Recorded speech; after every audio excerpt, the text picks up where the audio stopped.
బంగారాన్ని విడిపించి ఆ రోజు ఆన్లైన్ రేటుకే మేము కొంటాం. Sharma gold company.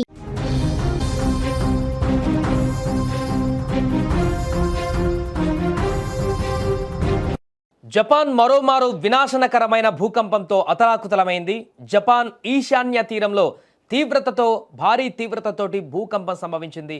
జపాన్ వాతావరణ సంస్థ ప్రకారం భూకంప కేంద్రం మిసావా నగరానికి ఈశాన్యంగా దాదాపు 70 నుంచి 73 కిలోమీటర్ల దూరంలో 50 కిలోమీటర్ల లోతులో ఉంది.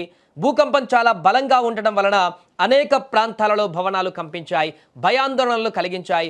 భూకంపానికి సంబంధించినటువంటి అనేక వీడియోలు, ఫోటోలు ఇప్పుడు సోషల్ మీడియాలో తెగ వైరల్గా అవుతున్నాయి. హచినోహే నగరంలో భూకంపం షిండో స్కేల్ పైన గరిష్టంగా 6గా నమోదైందని, ఇది చాలా శక్తివంతమైనదని కూడా భావిస్తున్నట్లు ఆ సంస్థ తెలిపింది. హుక్కైడో, అమోరి, ఇవాటే ప్రిఫెక్చర్లకు వెంటనే సునామీ హెచ్చరికలు కూడా జారీ చేయబడింది. 3 మీటర్ల ఎత్తు వరకు రాకాసి అలలు ఇప్పుడు ఎగిసిపడ్డాయి. మియాగి, ఫుకుషిమా ప్రిఫెక్చర్లు అప్రమత్తంగా ఉండాలంటూ కూడా సూచించారు. తీర ప్రాంత నివాసితులు వెంటనే ఎత్తైన ప్రాంతాలకు వెళ్లాలని కూడా స్థానిక అధికారులు కోరారు. భూకంపం కారణంగా పసిఫిక్ తీర ప్రాంత కమ్యూనిటీలలో 23 మంది వరకు గాయపడినట్లుగా అధికారులు వెల్లడించారు. ఇక ఈ శక్తివంతమైన భూకంపం అమోరి ప్రిఫెక్చర్ తీరానికి సుమారు 80 కిలోమీటర్ల దూరంలో 50 కిలోమీటర్ల లోతులో సంభవించింది. తీవ్రత ఎక్కువగా ఉండడంతో హుక్కైడో, ఇవాటే వంటి పొరుగు ప్రాంతాలు కూడా ప్రకంపనలతో వణికాయి.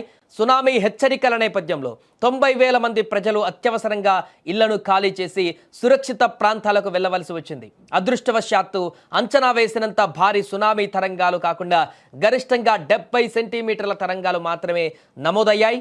ఇక అసలు జపాన్ను ఇంత తరచుగా భూకంపాలు రావడానికి ప్రధాన కారణం Japan Pacific ring of fire ప్రాంతంలో ఉండడం. ఈ ప్రాంతంలోనే ప్రపంచంలోని 90% భూకంపాలు సంభవిస్తాయి.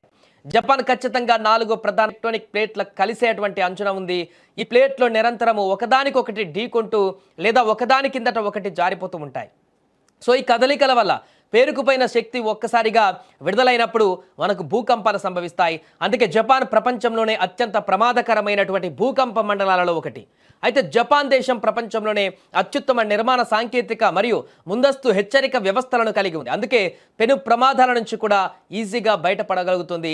ఏదేమైనా కూడా మరొకసారి అక్కడ భూకంప తీవ్రత అనేది భారీగా కనిపించడంతో ఒక్కసారిగా ప్రజలంతా కూడా ఉలిక్కిపడ్డారు. వరుస భూకంపాలు వారికి అలవాటుగా మారినప్పటికీ కొన్ని సందర్భాలలో వచ్చేటువంటి ప్రకంపనల తీవ్రత అనేది వారిని తీవ్ర భయాందోళనకు గురి చేస్తూ ఉంటుంది. దానికి కారణంగా వచ్చేటువంటి సునామీ హెచ్చరికలు అనేటివి మరింత ఆందోళనకు గురి చేస్తుంటాయి. గతంలో సునామీతోటి జపాన్ ఎంత అతలాకుతలమైందో మనందరికీ తెలిసిందే. కానీ ఈ సునామీ హెచ్చరికలు అంత తీవ్రత లేకపోవడంతో అంతా ఊపిరి పీల్చుకున్నారు ప్రస్తుతం అక్కడ.